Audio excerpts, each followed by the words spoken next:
Sejam bem-vindos ao Trechos do Tio Nico, um canal não oficial de vídeos exclusivos do Reverendo Augustus Nicodemus. Agora, é claro, eu sei que boa parte dos sofrimentos, ou uma parte dos sofrimentos que a gente tem nessa vida, é porque a gente fez alguma coisa errada.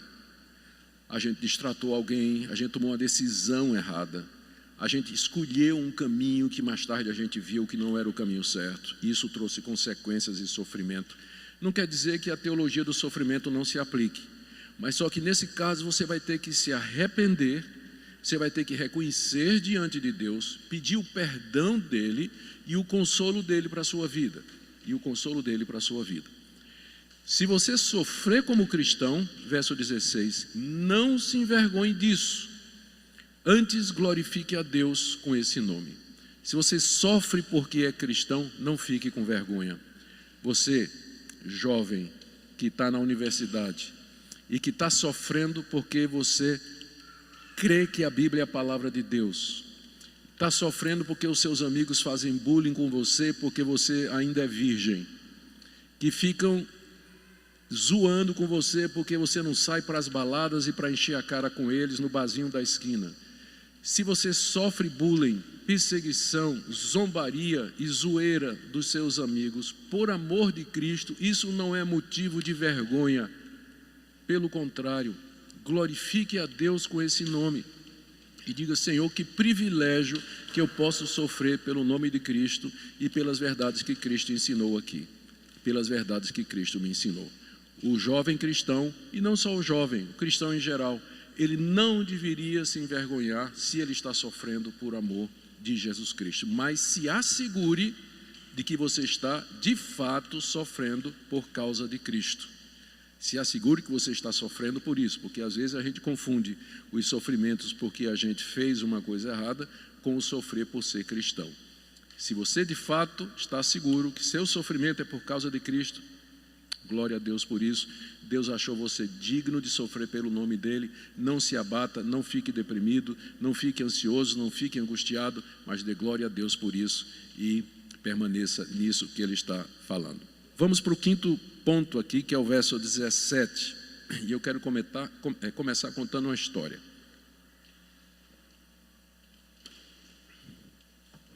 Quando eu me converti, isso é aquele gato andando lá em cima do telhado. Ô Marcos, e esse gato aí?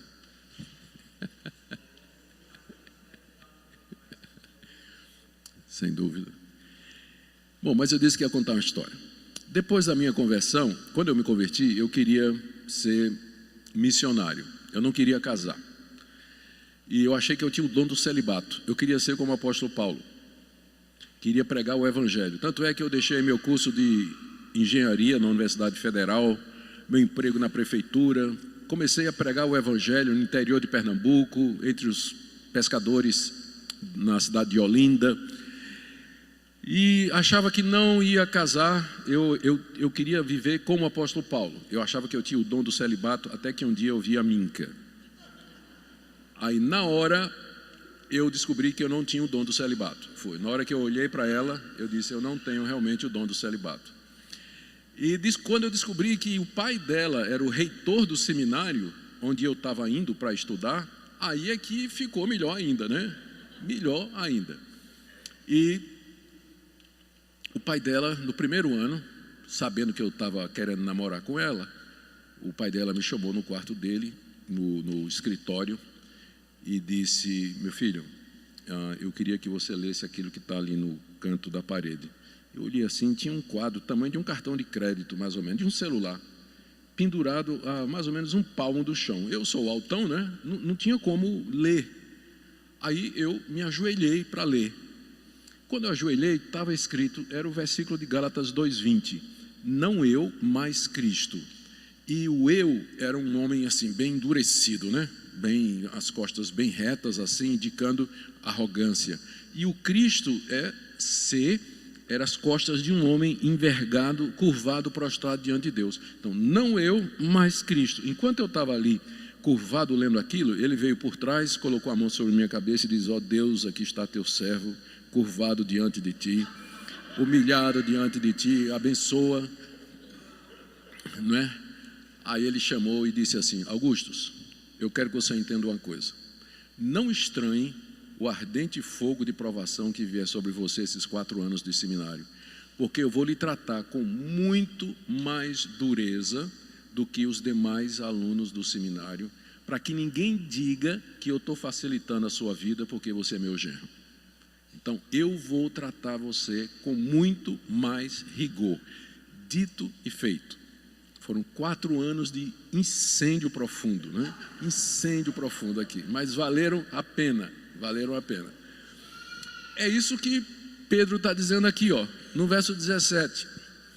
Porque a ocasião de começar o juízo pela casa de Deus é chegada. Ora, se primeiro vem por nós, qual será o fim daqueles que não obedecem ao Evangelho de Deus? E se é com dificuldade que o justo é salvo, onde vai comparecer o ímpio, sim, o pecador? Aqui é outro ponto da teologia do sofrimento. Por incrível que pareça, Deus permite que os seus filhos aqui nesse mundo sofram mais do que os ímpios, para que no dia do juízo ninguém acuse Deus de preferência, dizendo assim: olha, os crentes também são pecadores, são hipócritas, eles cometeram uma série de pecados, mas o Senhor aliviou para eles, e eu, porque eu não creio em Jesus Cristo, o Senhor me tornou a minha vida um inferno. Então, Deus não vai dar brecha para que ninguém questione a justiça dele no dia do juízo. Por isso, meu irmão, é pauleira aqui, é quebradeira. Deus começa o juízo pela casa dele, começa conosco. A vida do crente é muito mais sofrida e doída do que a vida do ímpio. É fácil, você acha que não é não? Por exemplo, se sua filha aparecer grávida, para o ímpio isso não é problema, mas para o crente é, porque lá vem, né, já vem, aborta, não aborta, casa, não casa, a empresa não está dando certo, e aí, será que não tem um jeitinho de diminuir pagamento de imposto? Será que não tem um jeitinho de, né? O crente não pode fazer determinadas coisas, para o ímpio não. O ímpio que não tem valores morais, essas questões se resolvem com toda facilidade, mas para o crente tudo na vida é difícil, porque ele tem um conjunto de valores que é diferente do mundo, e ele anda de uma forma distinta do mundo. Eu fico pensando, por exemplo, nos juízes, nos procuradores, nos donos de cartório, com o avanço dessa ideologia de gênero. Aqueles que não têm valores cristãos não tem problema nenhum, mas o cristão, ele tá com problema. Eu imagino os psicólogos cristãos, quando vão encontrar pessoas com problema de identidade de gênero, sabendo o que é que a categoria proíbe que se trate, né? A cura gay, proíbe, como é que, eu imagino, então, sofre muito mais, claro que sofre muito mais, nós temos muito mais dificuldade nesse mundo, porque o mundo conhece os que são seus, mas nós não somos do mundo, por isso o juízo de Deus, ele começa com a sua própria casa, começa conosco, então não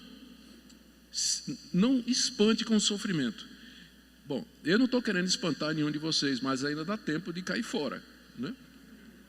Porque se você entrou no cristianismo pensando que era alguma coisa, né, minha vida vai ser uma coisa maravilhosa, sem problemas e tudo mais, quem pregou esse evangelho para você te enganou, desculpa dizer, né? Porque o evangelho é esse aqui, é a teologia do sofrimento, ou a teologia da cruz, como chamava Martinho Lutero, em contraste à teologia da glória ensinada pelo catolicismo romano.